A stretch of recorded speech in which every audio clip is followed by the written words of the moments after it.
Olha, para quem não conhece, o FUNRural é o Fundo de Assistência ao Trabalhador Rural.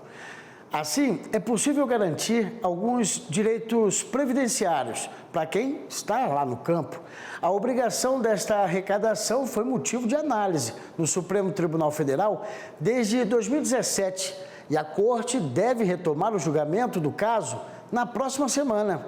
É que em sessões anteriores não houve um consenso entre os ministros. Agora é preciso definir um entendimento único da questão. Quem paga o tributo é o pecuarista ou quem vai comercializar a carne produzida. Isso é somente um exemplo. A maioria do STF entendeu que a contribuição é dever de todos. Quem vai explicar melhor o que está em jogo é Luiz Cláudio Iocchio, que é advogado tributarista. Olá, boa tarde, seja muito bem-vindo. Muito obrigado, Fábio. Obrigado por me ter novamente aqui. Sempre um prazer. Uma satisfação é nossa e é bom a gente também traduzir às vezes, né, certos processos para que a população em geral consiga entender o que está sendo discutido, né? Foi inclusive uma ação protocolada por uma associação de frigoríficos, né, que estava questionando quem deveria, né, ter a responsabilidade de tributar, né, nesse caso por FUNRural. E parece que não houve um consenso entre os ministros, né? Perfeitamente, Fábio. Foi exatamente o que aconteceu, né? Não apenas com o FUNRural, mas também com todas as contribuições que nós dizemos setoriais, né? Tem SESC, SENAI, que nós sempre falamos sobre esse tipo de contribuição. Então, a ideia, né, primeira do questionamento era de que se era possível fazer a cobrança do FUNRural para pessoas que não eram contribuintes necessariamente, né? Não lidavam com a questão de com a agrobusiness, né? Então, aí, qual foi a decisão do STF, né? No final do ano passado, depois de tanta batalha dos contribuintes, né? Foi uma vitória apertada de 6-5 para o fisco, né? A decisão final foi que realmente o FUNRural é pago por todos, como você bem colocou na sua introdução, né? O que ficou na mesa, né, foi a questão que eles estão chamando de subrogação, ou seja, de quem cobrar esse tributo? Qual que é o problema aqui, né?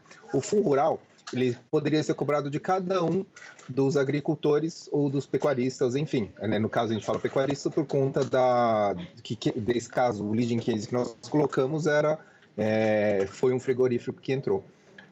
O grande problema, né? Apesar da decisão que declarou constitucional, e foi muito apertado, né, de 6-5, né? Ou seja, foi no voto de desempate praticamente, ficou com essa questão de quem é que vai ser cobrado, os frigoríficos ou os produtores, ou os pecuaristas, no caso, né? E isso foi uma bola muito dividida dentro também desse julgamento, né?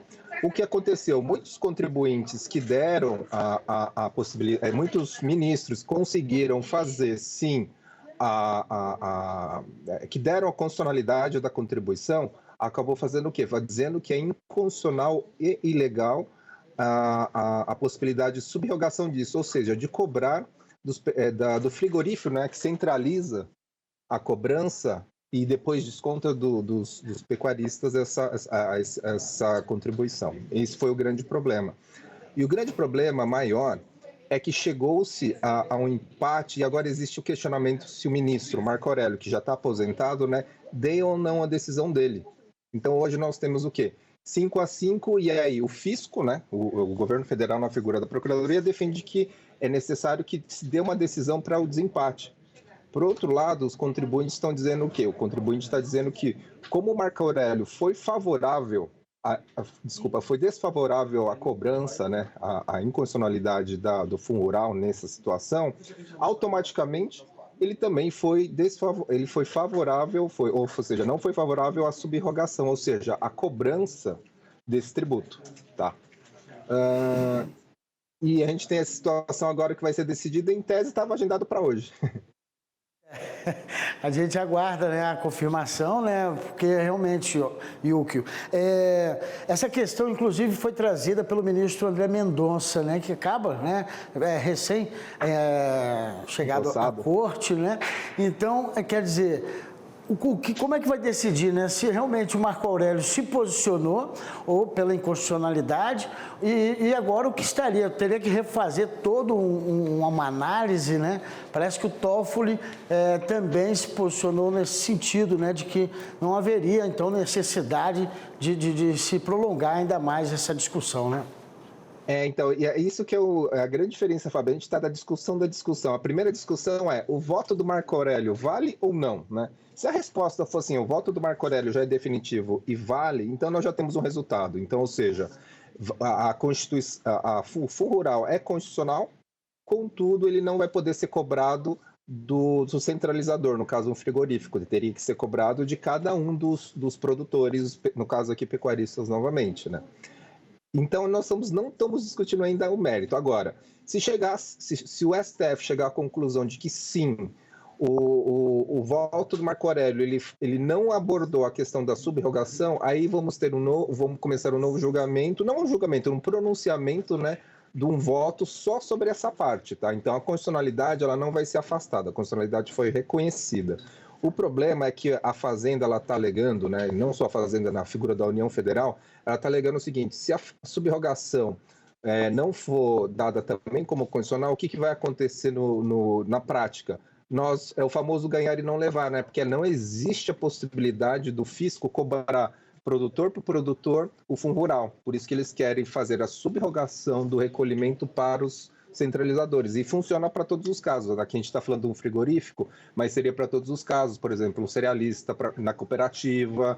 Enfim, eles querem atribuir essa responsabilidade. Então, só estamos discutindo esse ponto e só esse ponto está gerando essa complicação, né? Então, a gente não é conhecido por ser os mais aptos para dirimir esse tipo de questionamento, infelizmente. E gera realmente uma expectativa muito grande, porque, segundo cálculos da própria União, pode gerar aí um prejuízo de 21 bilhões de reais, né? Por isso que há muito interesse nessa questão, né? Agora, só para esclarecer, as imagens exibidas foram de pecuária, porque realmente o processo